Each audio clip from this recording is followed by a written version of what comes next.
Alrighty, yo, what is going on, everybody? It's your boy, Mr. DDG94, and today we're going to react to how DNA Productions failed.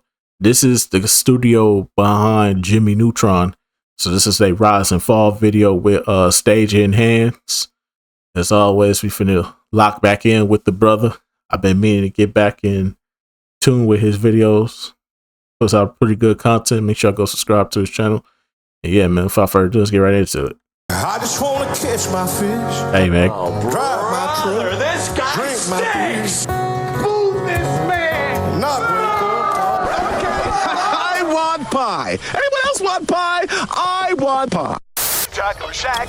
Taco Shack. Illuminating television. Taco Shack. Hi, I'm Paul.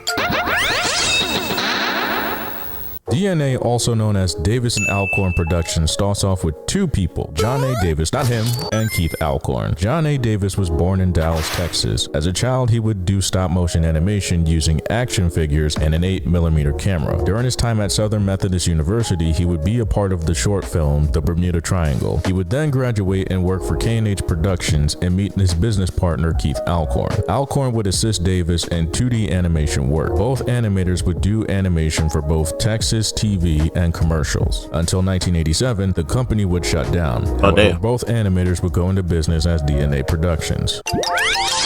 So what do you want me to say now? After the shutdown of K&H, DNA would be in business a month after the shutdown, moving from Dallas to Irving with a $5,000 loan. In 1994, DNA would reach out to companies for work. Mary Kay, Kroger, and Dairy Queen would be the first line of animations done by them with only 6 employees at the time, while on the side would create shorts for indie festivals such as Weird Beard, The Adventures of Nipple is Nipplebee, and Nana and Little Puss Puss. At the same time working for Mary Kay, DNA would make AJ's Time Travelers for Fox Kids. The show would last until 1995, while John Davis would make his hit show idea that would blast the company off. That's right, darling. We want to help. I'm willing to spot you. What do you bench? 3,000-4,000 pounds? Hi, I'm Johnny Quasar, and this is my robot dog, Daughter. Jimmy Neutron was the chicken, Johnny Quasar was the egg. The concept idea was made by John in the late 80s about a young boy who builds a rocket to run away from his parents. Johnny's name comes from both Johnny Quest and Captain Quasar. John revisits the idea in the late 1990s and produces a pilot to then give to SIGGRAPH and meets Steve Odekirk, who would then be intrigued by the idea. The pilot would then be pitched over to Nickelodeon. Right around the same time, Dexter's Laboratory would premiere its pilot script on What a Cartoon. Coincidence? I think not. Nickelodeon former president Albie Hecht would describe the prototype as, quote, the perfect Nick Kid, a good amount of intelligence for kids to aspire to be, and the creativity of a child. The exact opposite of Dexter, who would make inventions more adult-like and destructive in nature, whereas Dee Dee would come in and destroy the inventions as the invention of the week type show. Problems arose with the original name, as the name could be in copyright violations. The name had to be changed within a time frame. Davis would brainstorm various names and come up with Jimmy Neutron. The character itself was difficult to promote as the show would be released in the 2000s. Keep a bookmark here. In 1997, DNA along with Steve Odekirk would collaborate on 2 shows, The O Show for NBC and Santa vs. the Snowman for ABC, which brings us right back to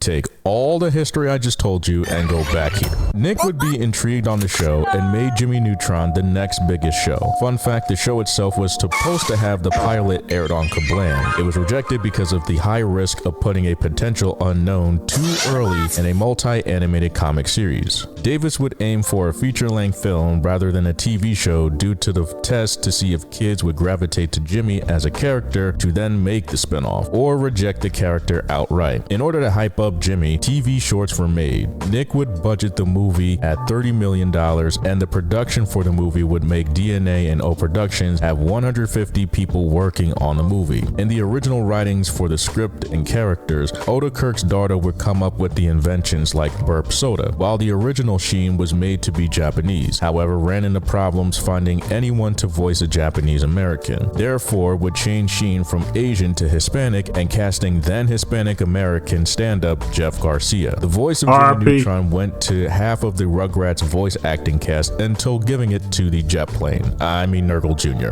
No, the clay blob. No, wait, the lightning shooting Momoto. I mean Debbie Derryberry would be the final casting decision after being rolled in various shows. In production, the movie was created using Project Messiah, Adobe Photoshop, and Maya Fusion. Various scenes were resized and redone over looping and took 24 months to complete. Franchising was done moderately to promote the film, and the soundtrack was featuring artists of the current decade like Aaron Carter, Bowling for Soup, NSYNC, Britney Spears, and Little Romeo. The release I don't care what y'all say.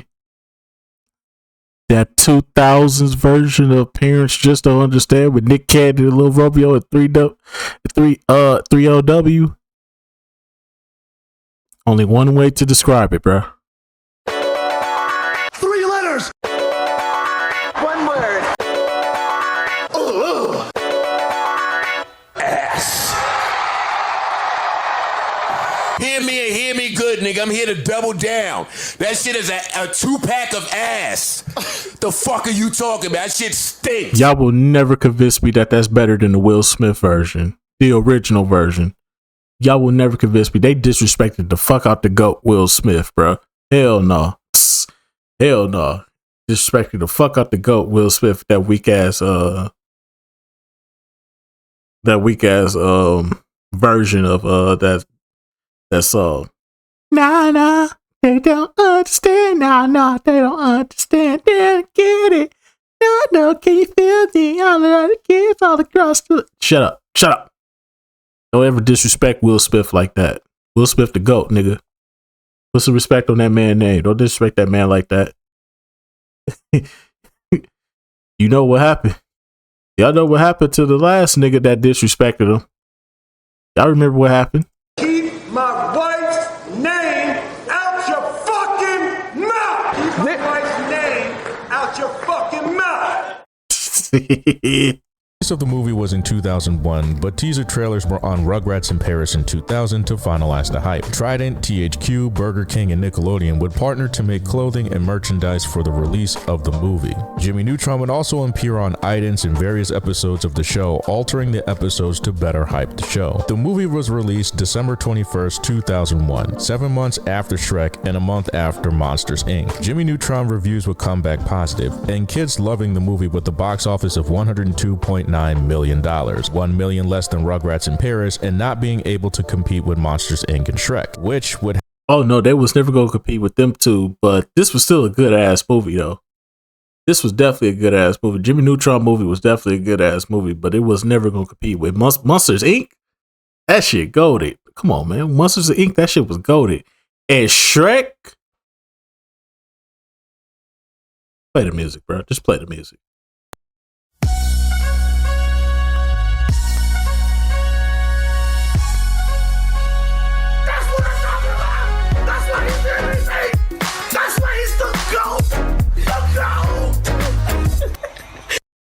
I'm just saying, that's why they the GOAT.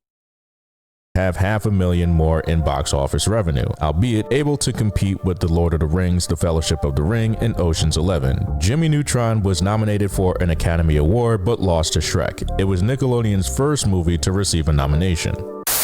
Brings a delicious assortment of sweet delights. Donut boy! Got a creamy filling. Hey, yo. Paul? DNA would have a problem years down the line. The studio would lose autonomy as its own studio, gaining more projects but being overshadowed by people whom they collaborated with. As Davis would claim, quote, "We were such a small company for so many years that we're used to doing everything ourselves. So it's been kind of hard to try not to do everything. But we spent the last 2 to 3 years of weaning ourselves away." DNA would go up to 30 employees and create the next movie. I don't mind. Once when I was 7 years old, I sat on a banana. And of course, that changed my life. Hey,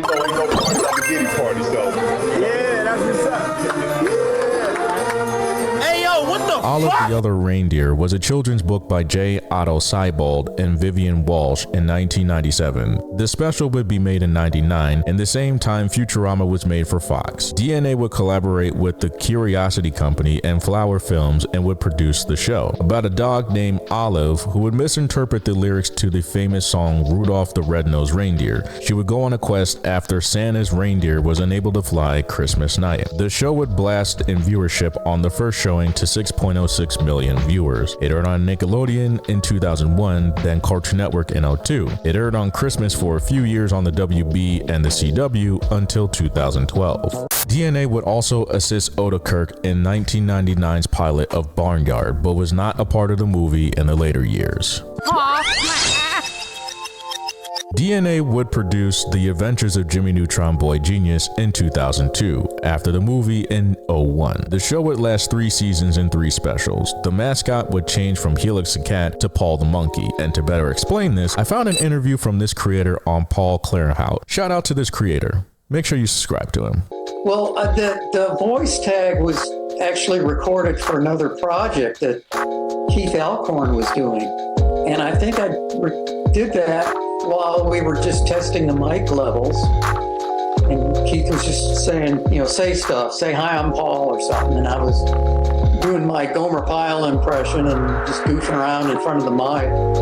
And that project never got made. Keith, I guess, never finished it or went any farther with it. And then one day he said, hey, come and take a look at this. And it was the Paul the Three-Eyed Monkey logo going, hi, I'm Paul.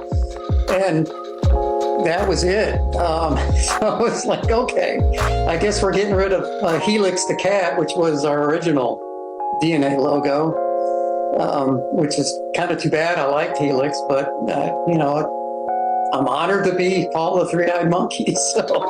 At the same time, O Productions and DNA would continue Jimmy Neutron until DNA's last project, which would ruin them. Oh, yeah. The Ant Bully was a book by John Nichol about a boy named Lucas who would take his anger out on an ant colony as he would get bullied by the neighborhood kids. He would get shrunken down to size to learn about the ant colony while also stopping an exterminator from destroying the anthill. Tom Hanks, who would go to John Davis about adapting the book into a film, which John would say, "Oh shit, here we go again." A Bug's Life in Ants would be created after the Disney and DreamWorks beef going on when Shrek would beat out many Disney movies. Founders of DNA wanted no parts of the franchise war. However, when given the book, they looked at the idea with a different lens and went to work on it. The budget of the movie was $50 million by Warner Brothers. DNA, along with Legendary Pictures, would produce the film. Programs that were used were the same as Jimmy Neutron, however, used different detail renderings such as Houdini, RenderMan, and Massive.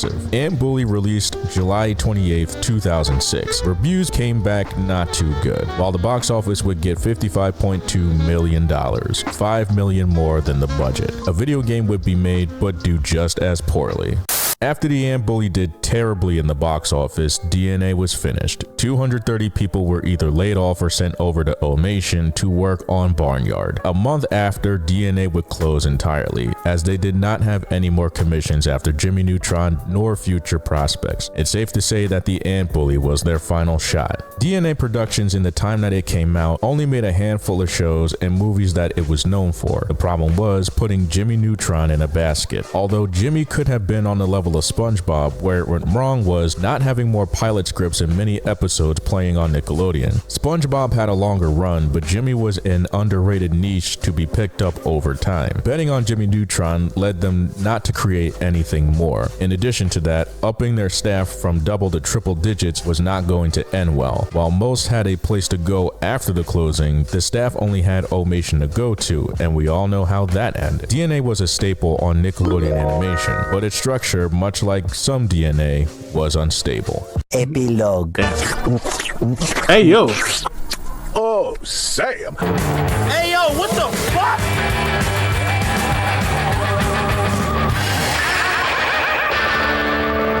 Why must the good die young? R.I.P. the Sheen. Alrighty, that's just gonna about do it for this one. For sure, yeah. I guess Ant Bully just I never watched that movie. Never never had any interest into it. It didn't interest me. Plus it was like we already had Bugs Life and Ants. So it was kind of like, why are we doing another bug movie? It's like, ill. Plus nobody likes bugs anyway. Like, come on, Chief. Bugs aren't cool like that, bro. Like, it was cool to see with Bugs Life. It was cool to see Ants. We could have did something else. We could have did something with dinosaurs. We could have did something with dragons. You know, something that actually would have sold. You know. But I digress though. But anyways though, that's just gonna about do it for this one. Most definitely, man. DNA had a good run, man. With Jimmy Neutron. They definitely should have looked into other shows. I think. Could you have pulled a spinoff with a superhero character like Ultra Lord? I think they could have pulled a spinoff with Ultra Lord if they really wanted to go far with it. But I digress though. Anyways, I'll see you on the next video. Till then, deuces.